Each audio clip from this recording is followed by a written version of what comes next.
Então vamos abrir as nossas Bíblias no livro de Esther.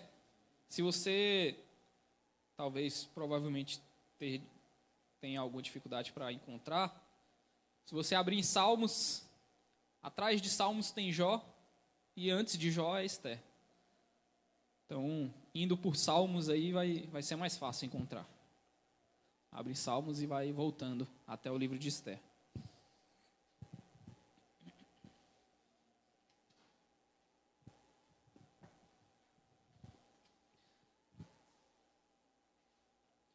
No mês passado, nós tivemos a coroação do rei Charles III.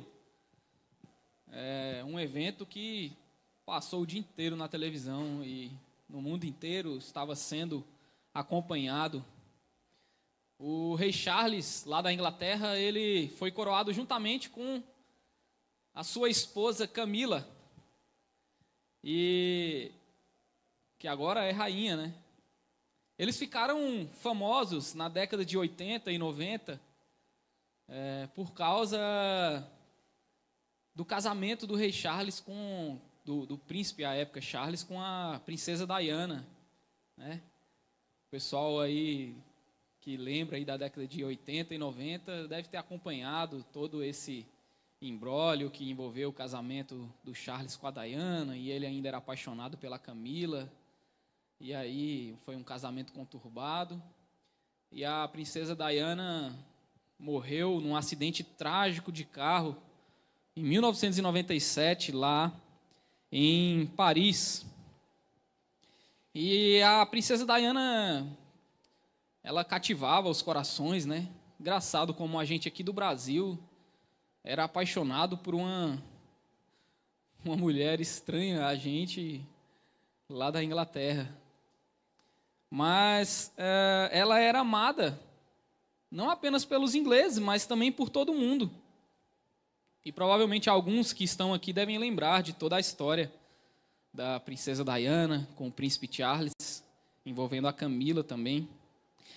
E eu estava pensando sobre isso, como é impressionante a forma como os famosos, como histórias que acontecem do outro lado do mundo, mas que vêm para a gente por meio da televisão e agora por meio da internet, têm a capacidade de nos emocionar, de nos influenciar, de mexer com a gente.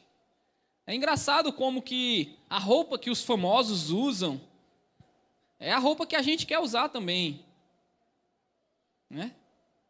A moda, os acessórios, os sapatos, tudo que a gente vê outras pessoas e até de outros países usando, a gente quer usar também. Isso é apenas uma das formas como a vida de outras pessoas, principalmente de famosos, tem a capacidade de nos influenciar. E hoje eu quero iniciar uma série que parece um pouco com a novela do príncipe Charles com a princesa Diana e também com a Camila. A gente gosta de novela, a gente gosta de histórias que nos emocionam. E o livro de Esther é uma dessas histórias, é uma dessas novelas que aconteceu há 2.500 anos atrás, mas que tem um roteiro que pode causar inveja nos melhores roteiristas de Hollywood. E vai nos mostrar como que um reino pagão de 2.500 anos atrás, que era o reino da Pérsia, pode se parecer tanto com o nosso tempo de hoje, com a cultura que a gente vive nos dias de hoje. Então, eu quero passar os próximos domingos entendendo como que a gente pode aprender com a história de Esther e como que nós iremos enxergar que somos mais influenciados do que gostaríamos. Vamos ao texto. Esther, capítulo 1.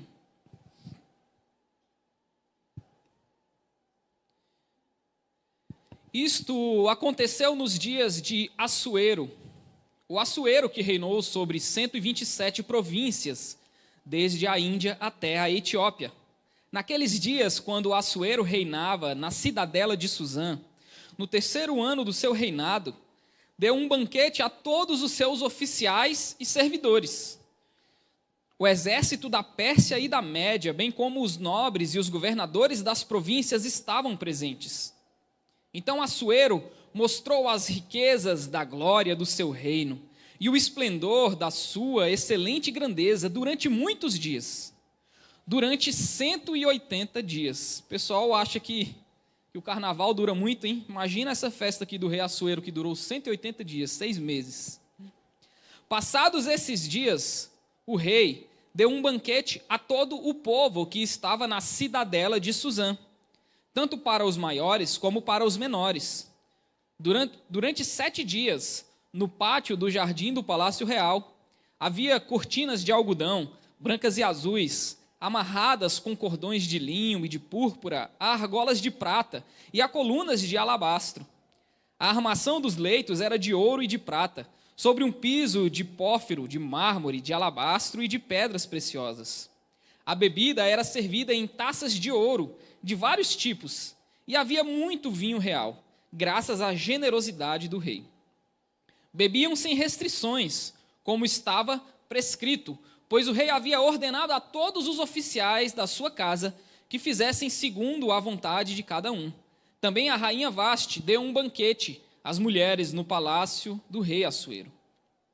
No 7º dia, quando o seu coração já estava alegre por causa do vinho, o rei Assuero ordenou a Meumã, Bista, Árbona, Bigtá, Abagta, Zetar e Carcas, os 7 eunucos que serviam na presença dele, que trouxessem à sua presença a rainha Vaste com a coroa real. Ele queria mostrar aos povos e aos príncipes a beleza dela, pois ela era muito bonita. Porém, a rainha Vaste se recusou a atender à ordem do rei, transmitida por meio dos eunucos. Diante disso, o rei ficou muito enfurecido e se inflamou de raiva. Então o rei consultou os sábios que entendiam dos tempos, porque era de costume fazer isso na presença de todos os que conheciam a lei e o direito. E os mais chegados a ele eram Carsena, Setar, Admata, Tarsis, Meres e Marcena. E Memucã, os 7 príncipes dos persas e dos medos, que tinham acesso direto ao rei e se assentavam como principais no reino. Ele perguntou: segundo a lei, o que se deve fazer à rainha Vaste por não haver cumprido a ordem do rei Assuero, transmitida por meio dos eunucos? Então Memucã disse na presença do rei e dos príncipes: a rainha Vaste não somente ofendeu o rei, mas também todos os príncipes e todos os povos de todas as províncias do rei Assuero, porque a notícia do que a rainha fez, chegará a todas as mulheres, de modo que desprezarão o seu marido, dizendo: o rei Assuero mandou que a rainha Vaste fosse trazida à presença, mas ela não foi. Hoje mesmo, as princesas da Pérsia e da Média, ao ouvirem o que a rainha fez, dirão o mesmo a todos os príncipes do rei. E assim haverá muito desprezo e indignação. Se for do agrado do rei, que ele baixe um decreto real e que se inscreva nas leis dos persas e dos medos, e não se revogue, que Vaste fica proibida de comparecer à presença do rei Assuero, e que o rei dê o reino dela a outra que seja melhor do que ela. Quando este decreto do rei for proclamado em todo o seu reino, que é tão vasto, todas as mulheres darão honra ao seu marido, tanto ao mais importante como ao menos importante. O conselho agradou tanto ao rei como aos príncipes, e o rei fez o que Memucã havia sugerido. Enviou cartas a todas as províncias do reino, a cada província segundo o seu modo de escrever, e a cada povo segundo a sua língua, que cada homem fosse senhor em sua casa, e que se falasse a língua do povo.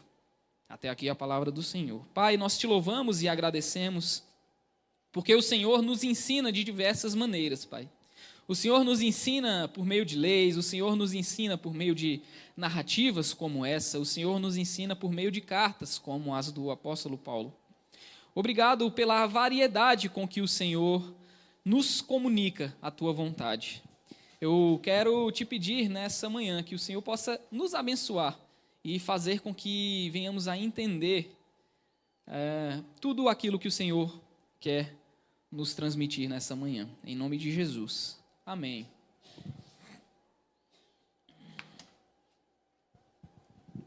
Bom, meus irmãos, uma história que parece o início de uma novela, não? Um rei muito poderoso que reina sobre 127 províncias. Um banquete que dura 180 dias. E logo em seguida, um outro banquete que dura mais 7 dias, ininterruptos. Uma rainha que deveria comparecer à presença do rei para que ele pudesse ostentar a sua beleza diante dos seus príncipes, mas que se recusa a obedecer o seu marido. Diante disso, o marido chama os sábios para consultar esses sábios sobre o que deveria ser feito com essa rainha. E a decisão deles é de que essa rainha não deveria mais comparecer à presença do rei e que o seu poder e o seu reino da rainha deveria ser passado a uma outra que fosse melhor, mais obediente, mais bonita do que ela. Esse é o início do livro de Esther. E o primeiro ponto que eu queria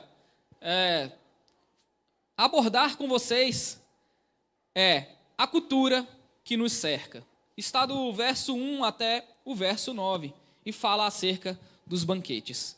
Para que nós possamos nos situar aonde está aqui na história da redenção o livro de Esther e os acontecimentos que estão sendo narrados aqui no capítulo 1, para que você possa se lembrar um pouco e se situar um pouco. Você lembra que o reino de Israel foi destruído pelos babilônios e foram levados todos cativos ali. O reino de Judá e todos os seus habitantes foram levados, entre eles Daniel, Sadraque, Mesaque e Abednego, estavam ali na Babilônia. E durante 70 anos eles estiveram exilados na Babilônia. Acontece que esse reino da Babilônia, de Nabucodonosor e entre outros reis, foi derrotado pelo reino da Pérsia. Esse reino do qual agora Assuero é o principal líder, é o rei. Não foi ele quem derrotou a Babilônia, foi, na verdade, o rei Ciro, um outro rei. E Assuero está quatro descendências após o rei Ciro. Mais precisamente, 57 anos depois que aquele rei Ciro, que derrotou a Babilônia e assinou um decreto dizendo que os judeus poderiam voltar para a sua terra para reconstruir o templo e reconstruir a cidade. E nós vemos isso em Esdras, Neemias. 57 anos depois do decreto, é que se situa essa história aqui do rei Assuero, que na verdade é conhecido como rei Xerxes. Bom, agora que nós nos situamos, o que é que esse rei Assuero, esse rei Xerxes estava querendo? O seu pai, que se chamava Dário, tinha um plano de invadir a Grécia e derrotar os gregos. Esse reino já era muito grande, eles já tinham derrotado os egípcios, eles já tinham derrotado vários povos, o reino já se estendia desde a Etiópia, que na verdade hoje é o Sudão, até a fronteira com a Índia, que hoje é o Paquistão. Era um reino muito extenso, mas ele ainda queria mais, ele queria derrotar os gregos. E é por isso, por essa ocasião, que ele convoca, que ele coloca esse banquete que nós acabamos de ler aqui de 180 dias. Seriam 6 meses de banquete, aonde os seus oficiais, o exército de todas as suas províncias, iriam vir até a cidadela de Suzã, iriam participar de reuniões e desse banquete para elaborar uma estratégia onde eles iriam invadir a Grécia. Então essa é a ocasião aqui do capítulo 1 e desse banquete que está acontecendo. Mas não é sobre isso que eu quero falar. O que eu quero falar é sobre como que essa cultura persa pode se parecer com a nossa cultura aqui nos dias de hoje. Se você bem percebeu enquanto nós estávamos lendo, esse rei gostava de ostentar. É engraçado que o texto vai dizer aqui no capítulo 1, verso 4, que o rei Assuero mostrou as riquezas da glória do seu reino e o esplendor da sua excelente grandeza durante muitos dias. E depois, no outro banquete dos 7 dias, vai relatar como era tão bonito o palácio, as armações, que ele estava servindo vinho à vontade para todos os habitantes da cidadela, e que esse vinho era servido em taças de ouro. Então, o texto está querendo mostrar para a gente que esse rei era um rei que gostava de ostentar. Ele gostava de mostrar as suas riquezas, ele gostava de mostrar as suas conquistas. Ele queria mostrar para todos aqueles que eram os seus súditos como ele era um rei que havia conquistado tanto prestígio, tantas riquezas, tanto poder. A ostentação do rei é algo que chama a atenção no texto que nós acabamos de ler. Riquezas, poder, e ele não se cansa. Ele quer ostentar também a beleza da sua rainha. Ele manda chamar a sua rainha para que ele pudesse mostrar para os seus príncipes e para o seu povo como era bonita a sua rainha. Riquezas, poder e a beleza da sua mulher. Poderosos gostam de ostentar. Poderosos gostam de mostrar como eles podem, como eles mandam. É tão interessante que no verso 8 e 9 aqui, vai dizer que os cidadãos bebiam sem restrições, mas isso estava prescrito. O rei tinha baixado um decreto dizendo que todo mundo deveria beber o quanto quisesse, mostrando que esse rei, além de ostentador, gostava de mostrar como ele dominava sobre as pessoas. Olha, eu mando em vocês nos mínimos detalhes, até mesmo na quantidade de vinho que vocês podem beber. Vocês podem beber à vontade, mas é porque eu estou mandando, é porque eu baixei um decreto, de maneira que eu controlo até mesmo a quantidade de vinho que vocês podem beber. Sabe, meus irmãos, riquezas, poder, ostentar uma mulher bonita, ostentar o domínio e poder que tem sobre a vida de outras pessoas. Esse primeiro relato já nos traz indícios de que essa cultura persa, que não era a cultura de Deus, que não era a cultura do povo de Deus.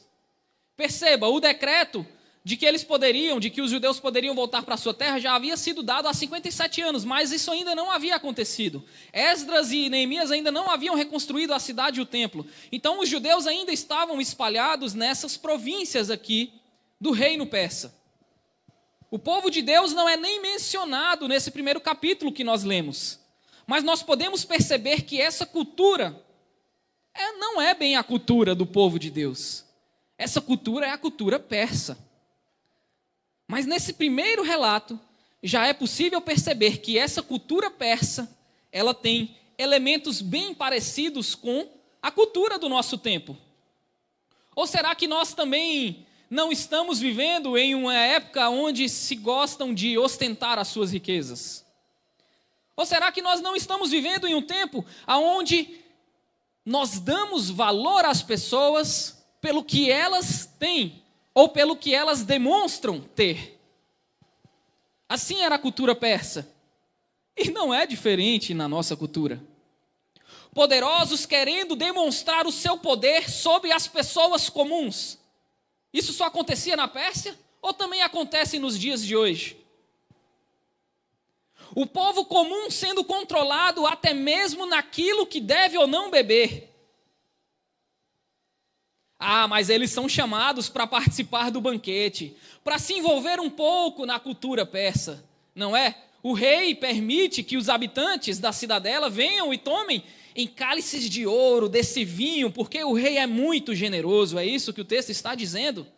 A bebida era servida em taças de ouro de vários tipos, e havia muito vinho real, graças à generosidade do rei. Até parece, né, meus irmãos, que os poderosos são generosos assim.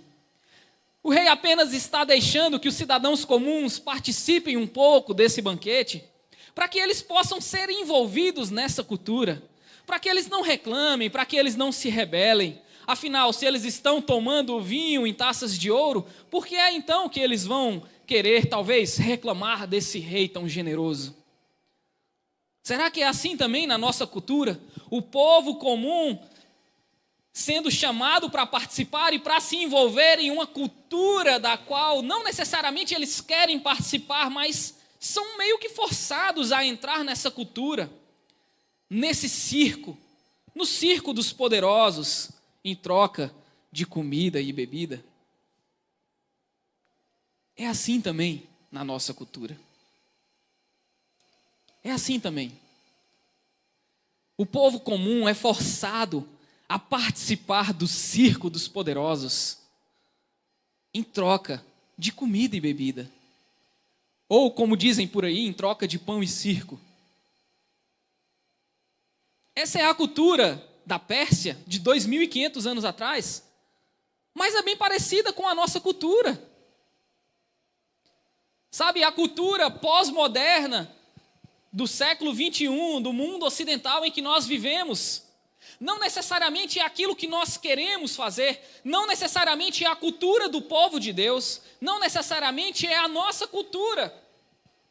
Nós, assim como os judeus na época da casa da Pérsia, somos um povo exilado, um povo peregrino, um povo que vive nesse mundo, mas que não está aqui porque quer estar aqui. O nosso desejo é de viver no reino de Deus, no reino do nosso Senhor. Mas por um tempo nós estamos exilados aqui, assim como os judeus estavam exilados lá na Pérsia. E os judeus, assim como nós aqui, estão sendo convidados a fazer parte dessa cultura que os cerca. E nós somos pressionados a fazer parte da cultura em que vivemos, da cultura que nos cerca. Uma cultura de ostentação, uma cultura de demonstração de poder, o forte dominando sobre o mais fraco, o rico dominando sobre o mais pobre. Eu tenho que ostentar a minha mulher, afinal ela é muito bonita. E esse é o circo da Pérsia, mas também é o circo da nossa sociedade. E até então Deus não foi mencionado nessa história, o seu povo não é mencionado nessa história. Mas está aqui o rei, há mais de 6 meses, demonstrando com orgulho as suas riquezas, o seu poder, a sua linda esposa, para impressionar os seus súditos. E aí eu vou ao segundo ponto. Os deslizes que custam caro, não apenas na Pérsia, mas aqui também. Os deslizes custam caro. Que vai do verso 10 até o verso 19, e vai relatar a recusa da rainha Vaste em obedecer, quando o rei quer que ela vá desfilar para os seus príncipes, para ostentar a sua beleza. A rainha Vaste, como diz aqui no verso 10, no 7º dia, quando o coração do rei já estava alegre do vinho, ele mandou chamar a sua princesa, a sua rainha, com a coroa real. O verso 11 vai dizer que ele queria mostrar aos povos e aos príncipes a beleza dela, pois ela era muito bonita. E o verso 12 vai dizer, porém a rainha Vaste se recusou a atender à ordem do rei. E o rei ficou louco com isso. A rainha Vaste diz não ao rei Assuero, o rei da Pérsia, o maior rei, o rei mais poderoso da época. E a desobediência da rainha Vaste vai nos mostrar já algumas coisas. A desobediência dela mostra que mesmo com tantas riquezas, com tanto poder, mesmo dominando sobre 127 províncias, esse rei não é capaz de dominar a sua própria esposa. Mesmo mandando e decretando até mesmo sobre o que os seus cidadãos deveriam ou não beber, esse rei não é capaz de mandar no coração da sua esposa. Sabe, meus irmãos, Vaste não é crente, não é judia, não é povo de Deus aqui nesse texto, ela não é relatada como povo de Deus, mas ela vai mostrar para mim e para você que por maior que seja a pressão cultural, por maior que seja a pressão dos poderosos, da sociedade, é possível dizer não para a pressão dos poderosos. É possível dizer não para a influência cultural, para a pressão cultural, seja na Pérsia, seja nos dias de hoje. Vasti não é da igreja, Vasti não é judia, Vasti não é povo de Deus, mas ela está demonstrando uma coragem tremenda aqui. Ela está dizendo, eu não vou fazer mais parte desse circo. Isso, para mim e para você, é um indício de que eu e você também podemos dizer não para o circo que é o nosso sistema, para o circo que é a cultura em que nós vivemos, que nós podemos dizer não para essa cultura de ostentação que nos cerca, para essa cultura de consumismo que nos cerca, para essa cultura que valoriza as pessoas pelo que elas têm, que valoriza as pessoas pela posição que elas possuem, pelo domínio, pelo poder, pelo dinheiro. Nós podemos dizer não para esse sistema. Vasti, uma mulher que não era crente, não era da igreja, ela fala, basta, eu não vou mais fazer parte desse circo. Ela diz não para a ordem do rei. Ela diz não para a cultura. Ela diz não para a pressão dos poderosos. O problema é que quando você diz não, quando você não quer mais fazer parte do circo, quando você ousa desafiar o sistema, aí o sistema se volta contra você. Isso é na Pérsia de 2.500 anos atrás. Isso é na nossa sociedade. E aí vou além. Isso é na igreja. Quando nós ousamos desafiar um sistema, um circo, quando nós não queremos mais fazer parte do circo ou do sistema, o sistema se volta contra a gente. E olha só o que vai acontecer com a rainha Vasti. Ela cometeu um erro, entre aspas. Ela cometeu um deslize, entre aspas. Porque para mim não foi um erro, mas para o sistema ela cometeu um erro. Olha o que o sistema vai fazer com ela. E veja se não é igualzinho ao que acontece nos nossos dias. Do verso 13. Então o rei, que estava enfurecido, consultou os sábios, que entendiam dos tempos, porque era de seu costume fazer isso na presença de todos os que conheciam a lei e o direito. Então ele chama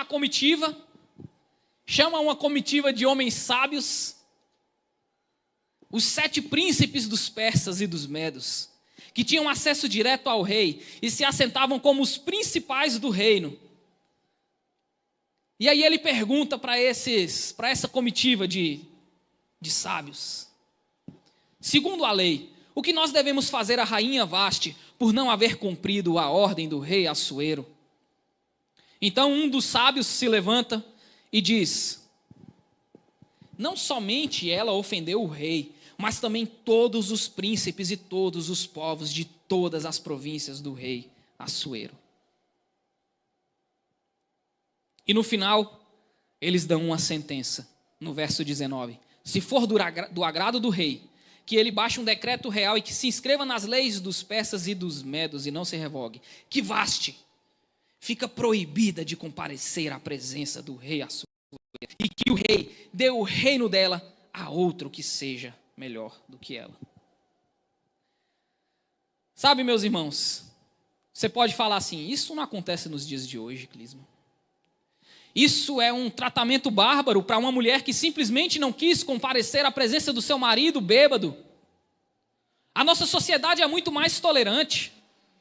A nossa sociedade é muito mais evoluída. Nós toleramos mais os erros dos outros. Será? Quando alguém erra, eu não vou nem jogar para a sociedade, eu vou jogar para a igreja.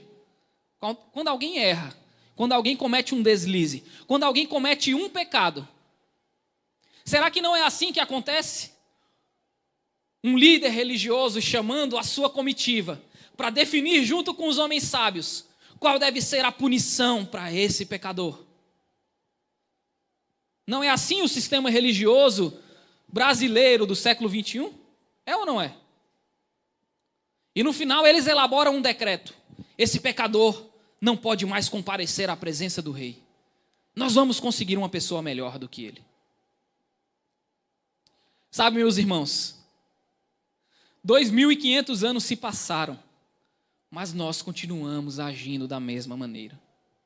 Nós não perdoamos os deslizes. Os deslizes no nosso meio, no meio do sistema, no meio da sociedade, custam caro. A nossa sociedade é mais evoluída, é mais tolerante. Basta você abrir a internet. Veja alguém de algum círculo que comentou, que escreveu um tweet, ou que fez alguma postagem que não seja muito bem aceita no meio daquele povo. E abre os comentários para você ver o lixamento virtual, principalmente se for uma pessoa pública. Uma pessoa pública na internet não pode errar nos dias de hoje. Se ela errar, ela vai ser cancelada, como dizem por aí. A cultura do cancelamento, essa cultura do linchamento virtual, que é nada mais do que derramar e destilar o nosso ódio em cima de alguém que escreveu alguma coisa que a gente não concorda. Isso é mais atual do que poderia ser e é exatamente igualzinho o que acontecia há 2.500 anos atrás na cultura da Pérsia. Os haters da internet, eles são insaciáveis na sua necessidade de justiça. E eu estou falando da internet, mas é assim no nosso meio. É assim na igreja, meus irmãos, infelizmente. Com a desculpa de manter o zelo pela doutrina.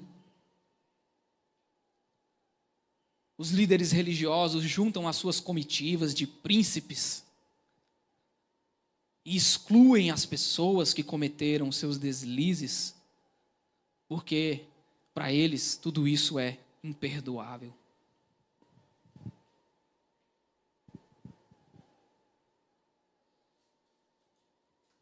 E aí eu vou ao terceiro ponto.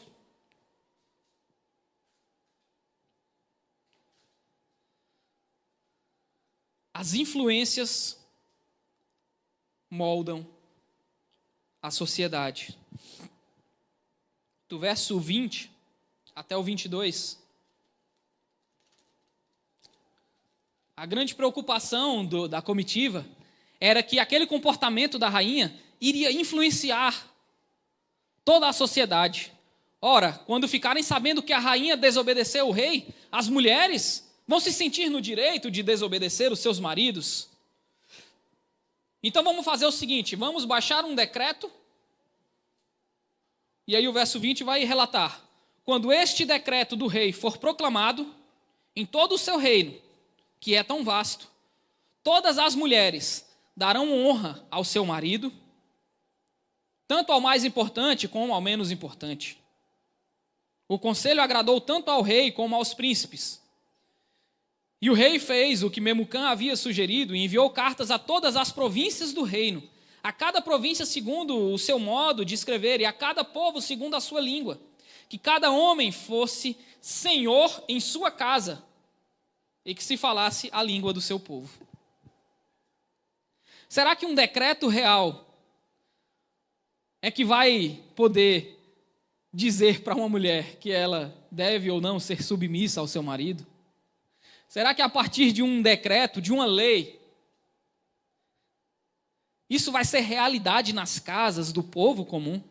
Imagine hoje, se, sei lá, os deputados escrevessem uma lei dizendo que a partir de 1º de julho, todas as mulheres são obrigadas a fazer café da manhã para os seus maridos. Será que isso de fato iria acontecer na vida do povo comum lá? Eu acho que é muito pouco provável, né?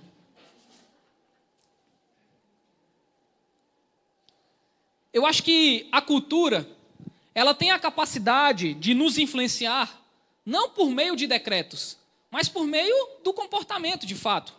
Nós somos influenciados por pessoas que a gente acompanha, por pessoas que a gente segue. A grande questão aqui, o medo dos príncipes era qual era a influência para essas mulheres. A rainha Vaste poderia causar uma influência tal que essas mulheres agora, todas do reino, seriam desobedientes aos seus maridos? Quais são as influências que moldam o povo de Deus que está exilado lá na Pérsia? Quais são as influências que moldam o povo de Deus que está exilado hoje aqui nesse mundo que nós vivemos como peregrinos? Quais são as nossas influências? Será que é a princesa Diana? Será que é a rainha Camila? Será que é algum influencer do Instagram na área de relacionamentos? Na área de criação de filhos? Quais são as nossas influências? Quais são os nossos modelos? Nós tomamos muito facilmente modelos para a gente. A Diana provavelmente era um modelo de mulher para muitas brasileiras na década de 90.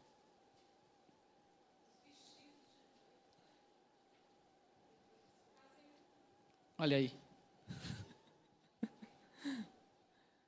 A verdade é que nós somos muito mais influenciados por tudo isso que acontece à nossa volta do que nós gostaríamos.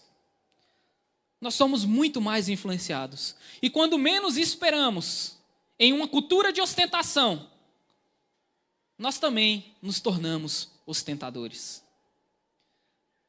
E quando nós menos esperamos, em uma cultura onde as pessoas são valorizadas pelo que elas têm, e onde o forte domina sobre o mais fraco, rapidamente nós estamos valorizando as pessoas pelo que elas têm, e estamos valorizando pessoas pelas suas posições e dominando pessoas que teoricamente são mais fracas ou de uma posição inferior às nossas. E quando nós menos esperamos, nós fomos engolidos pela cultura que nos cerca. E estamos agindo exatamente igual os cidadãos da Pérsia ou os cidadãos pós-modernos do século 21. A grande questão, meus irmãos, é que Assuero queria ser um exemplo de riqueza, de poder e de domínio para os seus súditos. Ele se enchia de orgulho em demonstrar as suas riquezas, ele queria ser esse modelo, e muito provavelmente ele era, para muitas pessoas daquela época.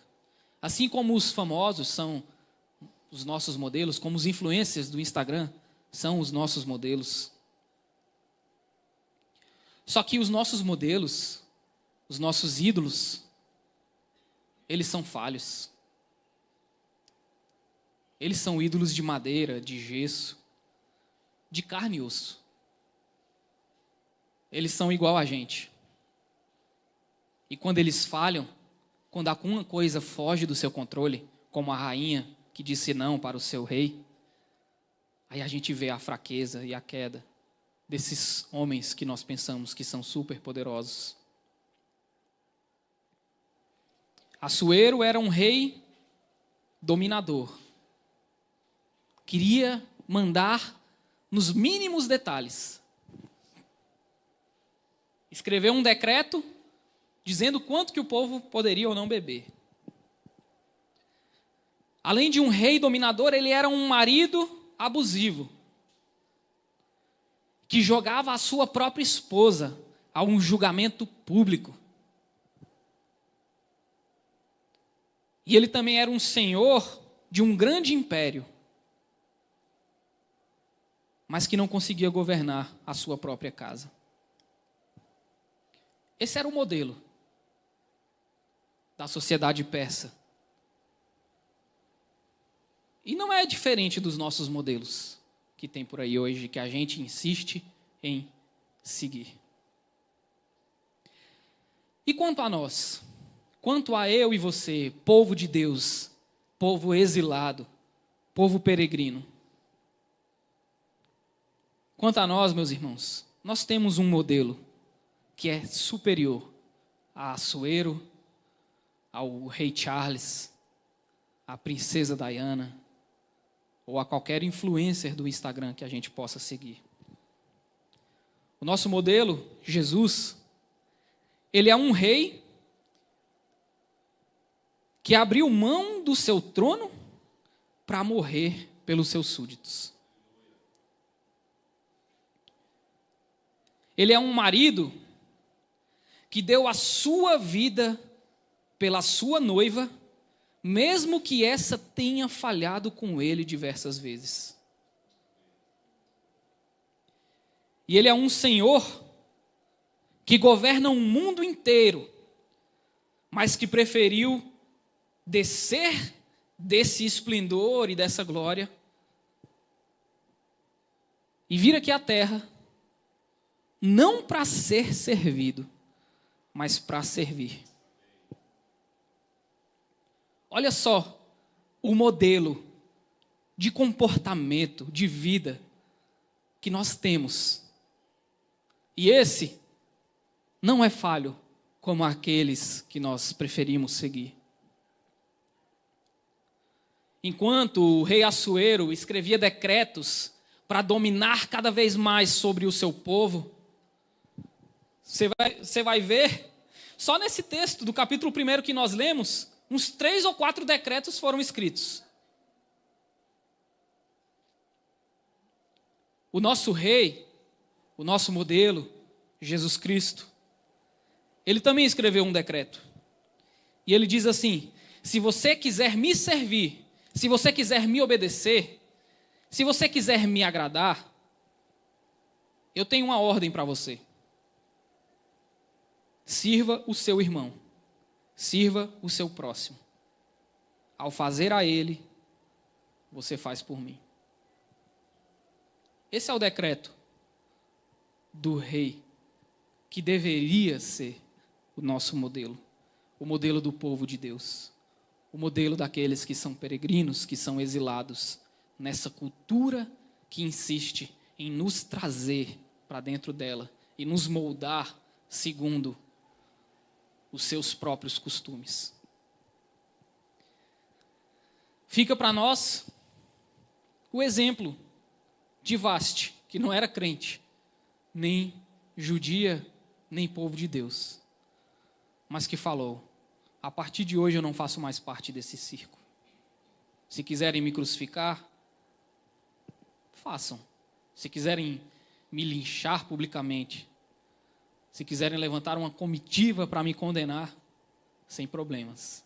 Mas eu não faço mais parte dessa cultura. Que nós possamos ter essa mesma revolta dentro de nós. E que o nosso modelo de comportamento não sejam influencers do Instagram, que são falhos, mas que seja Jesus o Cristo, que preferiu dar a sua vida por nós e nos deu um único decreto: ame a Deus sobre todas as coisas e o próximo como a ti mesmo, porque quando você fizer isso ao seu irmão, ao seu próximo, você está fazendo para mim também. Amém?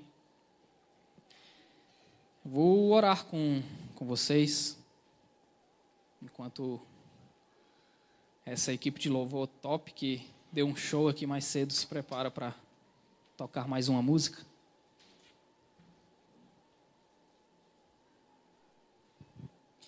Senhor,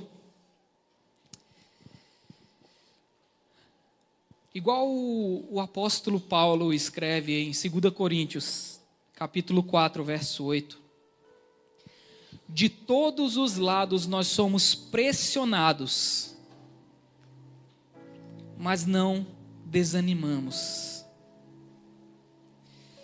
Senhor, que essa seja a nossa conduta diante de uma cultura de ostentação, de abuso, uma cultura, Deus, de orgulhosos, uma cultura onde o maior quer pisar sobre o menor.